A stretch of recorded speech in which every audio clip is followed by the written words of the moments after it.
गबरू चाय की दुकान पर समोसे खाता हुआ चाय वाले से बोला। अबे ओ चाय वाले भैया हो, ये समोसे तो बड़े स्वादिष्ट हैं। एक काम करो, जल्दी से एक बढ़िया आधा कप चाय बना दो। गबरू की बात सुनकर चाय वाला क्रोधित होकर बोला। गबरू भैया, पहले पिछला वाला हिसाब करो। अबे अभी पैसे नहीं है बे, दे दूंगा। अरे अगर पैसे नहीं है तो फिर ये समोसे कैसे खरीद कर लेकर आए? अबे ये भी उधार ही लेकर आया हूँ, समझे? जानता था तुम्हारे जैसे लोगों की जिंदगी उधारी में ही कट जाती है। अरे काम के ना काज के और दुश्मन अनाज के। धरती पर बोझ हो तुम कासगंज से जो है अपनी सड़ी हुई शकल लेकर दफा क्यों नहीं हो जाते भैया? अबे ओ बस बहुत ज्यादा बोल दिया तूने, समझा? चाय वाले कहीं के। अबे अब अगर इससे आगे एक शब्द भी बोला ना तो मुझसे बुरा कोई नहीं होगा, समझा? तभी वहाँ पर रतन, जो कि गबरू का लंगोटिया यार था और छोटी मोटी चोरियां करता था, आकर बोला। क्या बात है गबलू भैया, ताहे को चाय वाले पे गुत्ता कर ले हो? अबे तुम्हें क्या बताऊं यार, ये 2 कौड़ी का चाय वाला अबे मेरी रिस्पेक्ट ही नहीं कर रहा यार। मतलब तुम्हारा अपमान कर रहा है। हाँ वही। अरे भाई, अपमान तो उसका किया जाता है जिसका कोई सम्मान हो। अबे क्या मतलब है? अबे तभी रतन गुस्से से बोला। ओ गबलू, तुमने कुछ दिनों पहले ना मुझसे पैसे उधार लिए थे और आज तक नहीं लौटा है। कान खोल कर सुन लो, अगर तुमने मेरे पैसे नहीं लौटाए ना तो मुझसे बुरा कोई नहीं होगा। और तुम जानते हो, लतन तब किसी से दोस्त निकलता है तो अपना सब कुछ कुर्बान कर देता है, लेकिन किसी से दुश्मन निकलता है ना तो उसे कहीं का नहीं छोड़ता। अचानक क्रोधित होकर रतन की ओर देखकर बोला। अबे ओ, तुम सिर्फ अपने लंबे होने का फायदा उठाते, समझे? मैं नाटा हूं ना, इसीलिए तुम मुझसे अकड़ कर बात कर रहे हो, समझे? ओ, तुम्हारा खलील तो दलूल नाता है, लेकिन तुम्हारी जुबान कितनी लंबी है, तभी थोता है तुमने।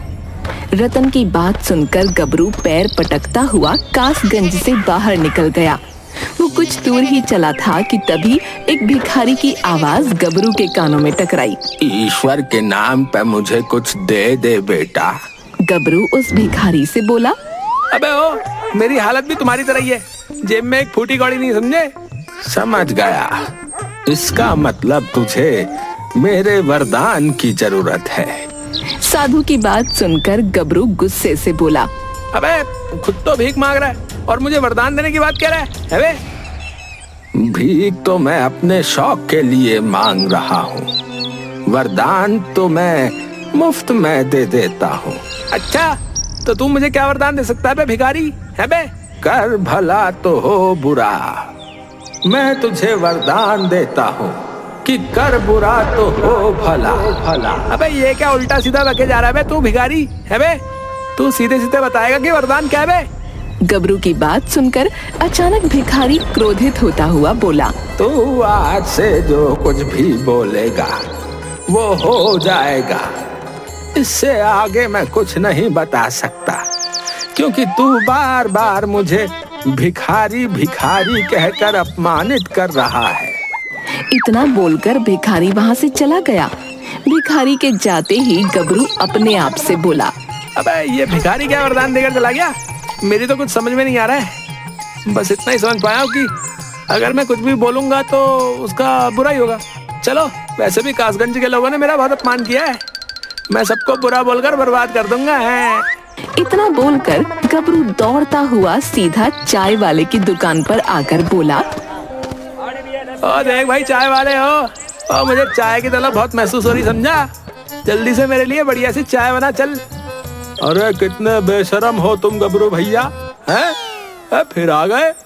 पहले पिछली उधारी चुकाओ, उसके बाद ही चाय मिलेगी। हाँ अबे तू मुझे जानता नहीं बे, चाय वाले कहीं के? है बे?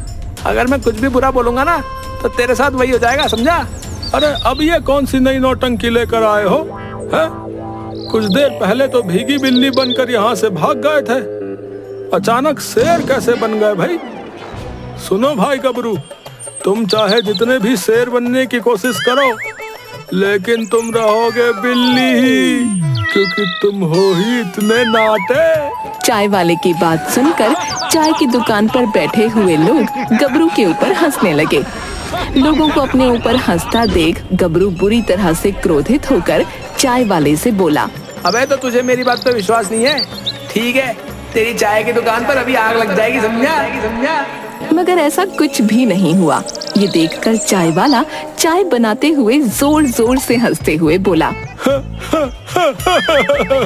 भैया, मेरी चाय की दुकान पर आग तो नहीं लगी, लेकिन तुम्हारा चेहरा देखकर लग रहा है कि आग तो तुम्हारे अंदर लगी हुई है, लेकिन कहाँ ये तो तुम बता ही सकते हो।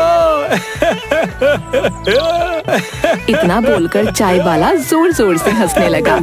तभी एक तेज हवा का झोंका चूल्हे से टकराया। चूल्हे से निकल रही आग सब तरफ फैल गई और देखते ही देखते चाय की दुकान पर आग लग गई। अरे अरे अरे, मैं तो लुट गया, मैं तो बर्बाद हो गया। अरे नास पीटे गबरू, तू तो वाकई काली जुबान लेकर आया है रे। ए देखा बे, मुझसे पंगा लेने का अंजाम बे है बे। इतना बोलकर गबरू अकड़ता हुआ वहाँ से चला गया और एक तरफ बैठकर बोला, उस भिखारी का वरदान तो वाकई काम कर गया भाई। मैंने चाय वाले से कहा कि उसकी दुकान पर आग लग जाएगी और वास्तव में आग लग गई। अब मैं किससे बर्बाद करूं बे? तभी गबरू की नजर झुमरी पर पड़ी, जो कि रिक्शे पर बैठकर कहीं जा रही थी। गबरू झुमरी को निहारते हुए अपने आप से बोला, अब मुझ में ऐसी शक्ति आ गई है कि मैं किसी का भी बेड़ा गर्क कर सकता हूँ। क्यों ना मैं झुमरी को डरा धमका कर उसे शादी के लिए मना लूं। इतना बोलकर गबरू दौड़ता हुआ झुमरी के पास चला गया और रिक्शे वाले से बोला, अबे ओ रिक्शे वाले, यहीं रोक ले। गबरू की बात सुनकर रिक्शे वाले ने रिक्शा रोक लिया। रिक्शे पर बैठी हुई झुमरी गुस्से से गबरू से बोली, क्या बात है गबरू, अब तुम्हारी इतनी हिम्मत हो गई कि तुम रिक्शे वालों पर दादागिरी दिखाने लगे। मैं तुमसे प्रेम करता हूँ। कितनी बार कहा है गबरू की प्रेम करने के लिए अपने साइज की ढूंढो। अरे 1.5 फीट के तो तुम वैसे ही हो, तुमसे कहीं ज्यादा तो मेरी टांगे लंबी है। अबे ओ, तुम मेरा अपमान कर रही है झुमरी। अब अगर तुम अपनी सड़ी हुई आलू जैसी शक्ल लेकर यहाँ से दफा नहीं हुए ना, तो फिर मैं तुम्हारा अपमान नहीं बल्कि मेरी चप्पल अपमान करेगी। झुमरी की बात सुनकर गबरू गुस्से से झुमरी से बोला, बहुत गुरूर है ना तुम्हें अपनी टांगों पर। जब यही टांगे रिक्शे से उतरकर टूट जाएंगी ना, तब तुम्हें पता लगेगा। हाँ। इतना बोलकर गबरू वहाँ से चला गया। झुमरी अपने आप से बोली, इस नाटे ने तो मेरा मूड ही खराब कर दिया। अब तो मेरा सहेली के घर जाने का मूड भी नहीं कर रहा, घर ही चलती हूँ। इतना बोलकर झुमरी जैसे ही रिक्शे से उतरी, अचानक उसका पैर मुड़ गया और झुमरी गिर पड़ी। झुमरी दर्द से कराहते हुए बोली, हाय तेरा सत्यानाश जाए 1.5 फीट। नाटकत के साथ साथ तेरी 1.5 फीट की काली जबान का भी सत्यानाश जाए। इस दृश्य को कासगंज का एक व्यक्ति बहुत गौर से देख रहा था। वो दौड़ता हुआ मुखिया के घर जाकर मुखिया से बोला, अरे मुखिया जी, तुम यहाँ पर बैठे हुए आराम कर रहे हो और वहाँ तुम्हारी झुमरी रिक्शे से गिर गई और उसका पैर टूट गया, और ये सब हुआ उस नाटे गबरू की वजह से।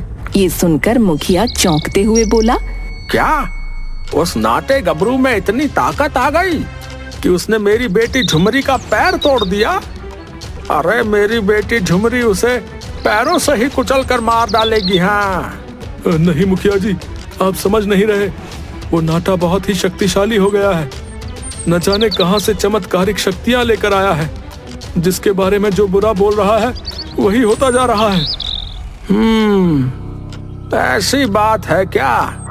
फिर तो जाकर देखना पड़ेगा कि उसकी काली जुबान मेरा क्या बिगाड़ पाती है। ऐसी मार मारूंगा कि अगले जन्म में 1.5 फुट से आधा फुट का ही पैदा होगा। हाँ। तभी वहाँ पर कुछ लोग झुमरी को लेकर आ गए। झुमरी के पैर में प्लास्टर बंधा था। झुमरी रोते हुए अपने पिता मुखिया को सारी घटना बताने लगी। पिताजी, उस गबरू को छोड़ना नहीं। तू चिंता मत कर झुमरी, उसने तुझे बुरा कहा है ना। आज के बाद ससुरा किसी को बुरा नहीं कहेगा, उसकी जुबान ही काट लूंगा। हाँ। मुखिया उस व्यक्ति को लेकर गबरू के घर पर चला गया। गबरू घर पर आराम से लेटा था।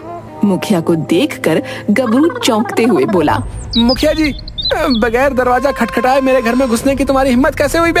अरे अभी मेरे इतने बुरे दिन नहीं आए कि मैं तुम्हारे जैसे चोरों के घर पर दरवाजा खटखटाऊं। अबे ओ देखो मुखिया, कुछ ही देर में मैंने सारे गांव में आतंक मचा दिया, समझे? हाँ, मुझे पता चला। तूने अपनी काली जुबान से चाय वाले की दुकान पर आग लगा दी और मेरी बेटी झुमरी का पैर तोड़ दिया। अबे ओ बकवास मत करो मुखिया, सीधे सीधे बताओ यहाँ पर क्यों आए हो?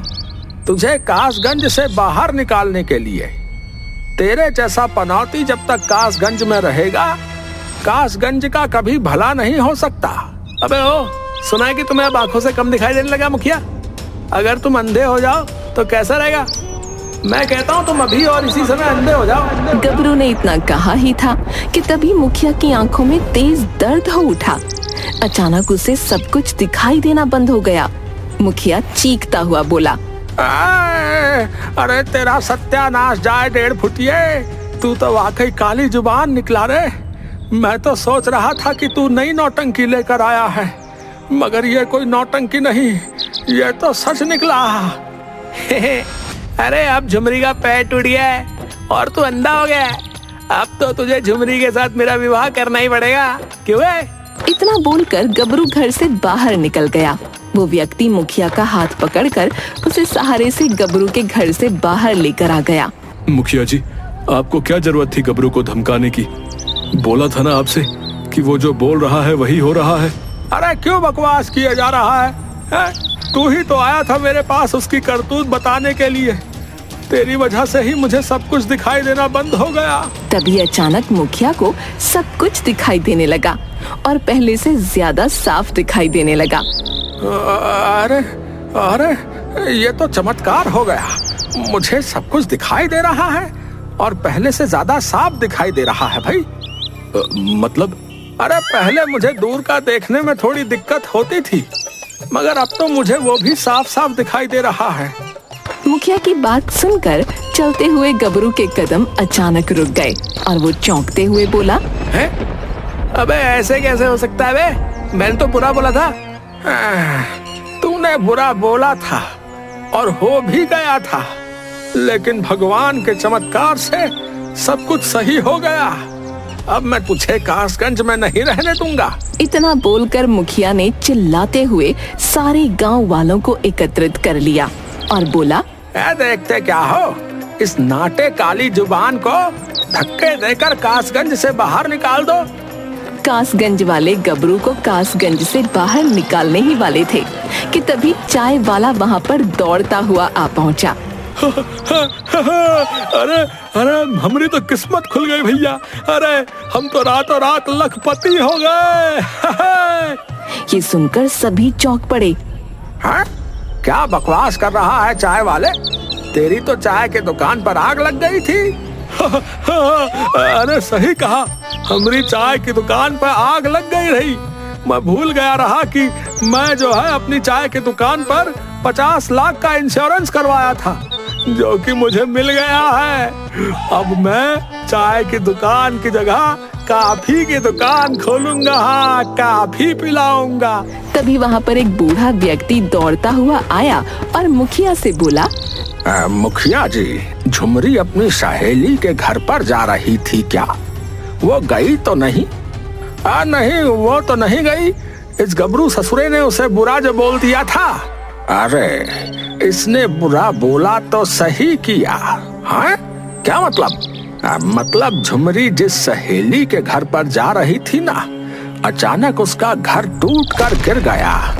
उसकी सहेली और उसके माता पिता की हालत बहुत ही गंभीर है। झुमरी बच गई, वरना पता नहीं क्या से क्या हो जाता।